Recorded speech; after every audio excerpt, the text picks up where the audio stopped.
thank you for joining me. Today I'd like to put out a review of a Grandberg chainsaw mill attachment. I'll say Grandberg chainsaw mill type attachment. It's actually the cheaper Chinese version.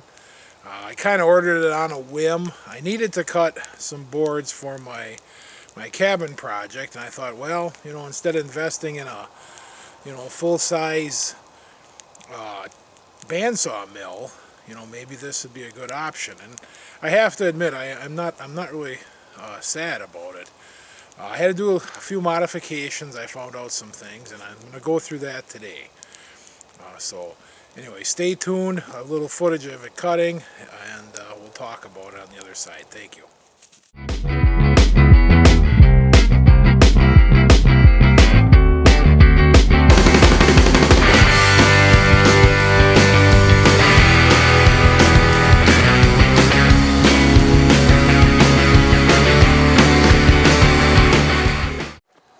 Okay, this is how it's set up. It's a fairly simple deal. It's got height adjustment here. You slide the tray up. The tray holds the bar, of course, and then the bar, and here's your distance between, the tray part and then the bar. As far as accuracy, I normally take a ruler. I have a nice little square, and I don't go by the adjustment here. It gives you inches down to an eighth, and but I don't go by that. I get that's close, and if I want it exact, then I get out the ruler, so that's fine. Like I said, it was a cheap Chinese version, not made too bad. I've probably cut, I don't know how many board feet, but I've cut quite a bit with it, and I had to do some changing around, of course, to make it work the way I wanted it to.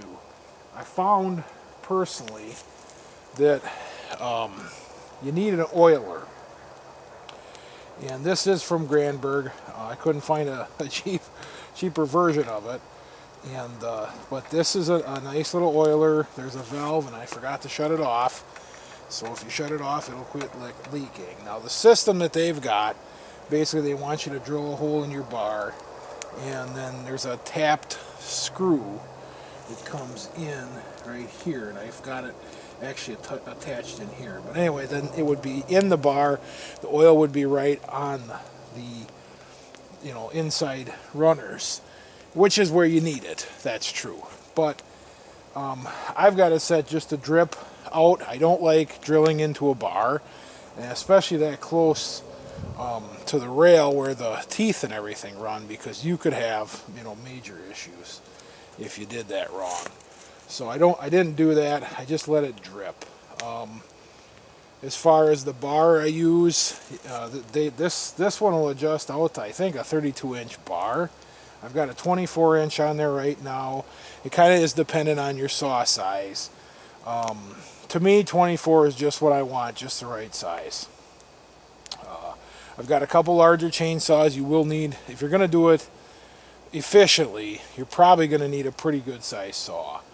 This is the one I've got hooked up right now. I have two big saws. I have a Husqvarna 394, and that's the older version, but it's like 94 cc's. It's a pretty good size saw. And then this is an 44 steel. This is an older saw. I had to rebuild it. I really just put a piston and a jug in it, and it's been working good. It's a little bit, this is red oak, and this is like 14 inches worth with each cut. And of course then I'll square it up with a table saw and all that, but this is like 14 inches per cut. It works hard on this.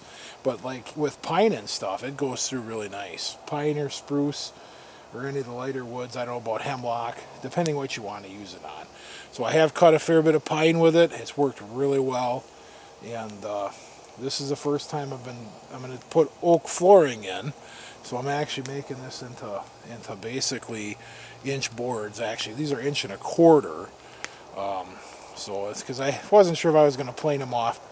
Haven't decided yet. It makes for some pretty wood. Some of it will have to be cut out, yeah, of course. But no, it looks pretty nice. But as far as a cheap option, I think that was 150 bucks. I think this is $45 or something. You know, your bar and stuff, well, you have that anyway. And if you already have a saw, so yeah, you can be sawmilling for, you know, probably a couple $100 plus your chainsaw, whatever your saw you're gonna run. The only thing is, don't get visions of grandeur.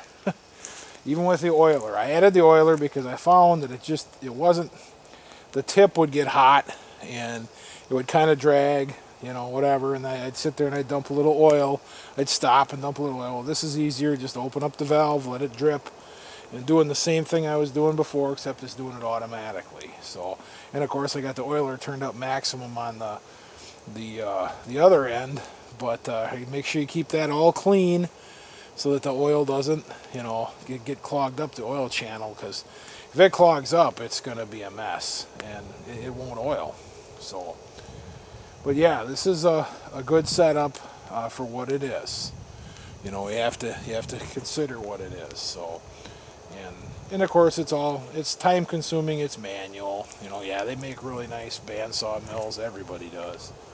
So, and actually, Lucas makes a really nice swing blade, big circular blade mill, which would be awesome.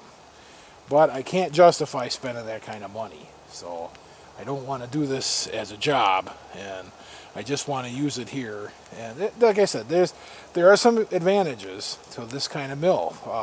You go to the lumber, you cut the tree down. This was a 30-inch red oak. It got hit by lightning. It was dying, if not completely dead. And I cut it down, and I took out one big butt log, and I got one more. I got one up from that, and then maybe even one more, and it probably will be enough flooring for my cabin. So the nice thing is, the cabin from here is not even. It's probably 1/10 of a mile away, so that's nice. I don't have to drag my lumber, you know. And of course, it's even easier when I was using it to cut beams and stuff.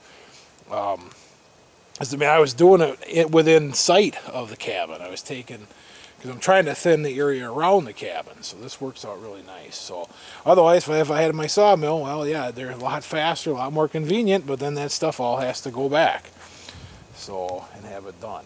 But anyway, that's kind of my review on it. I don't know what else to say about it. It's a pretty simple system. You know, it's all bolted together. Actually, a guy, you know, I guess after looking at it, I could have made one with steel.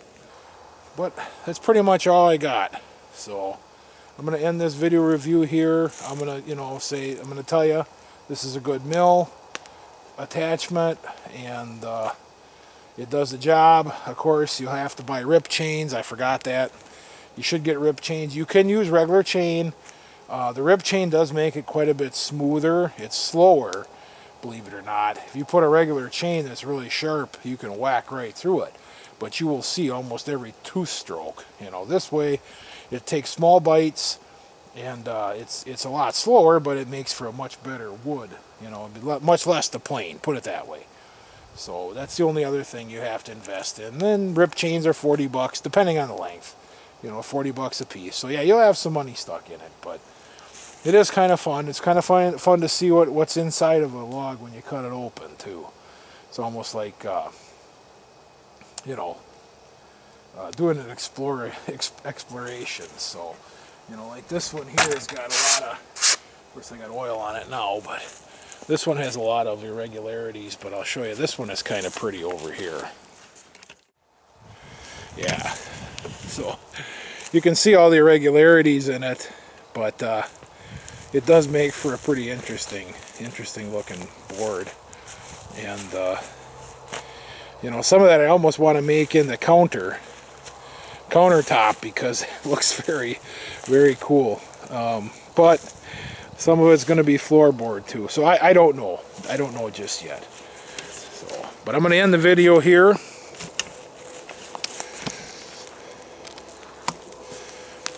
And like I said, it's a good mill attachment. And you got some other stuff you got to get with it. You know, bar and chain. You could probably use regular bar. I bought new bars for both of my saws for it to keep it straight. And Other than that, you know, your chain, your rip chain, there's quite a few places on the internet that sell it if you can't find it other places. And other than that, it's a pretty good option. So anyway, thank you very much.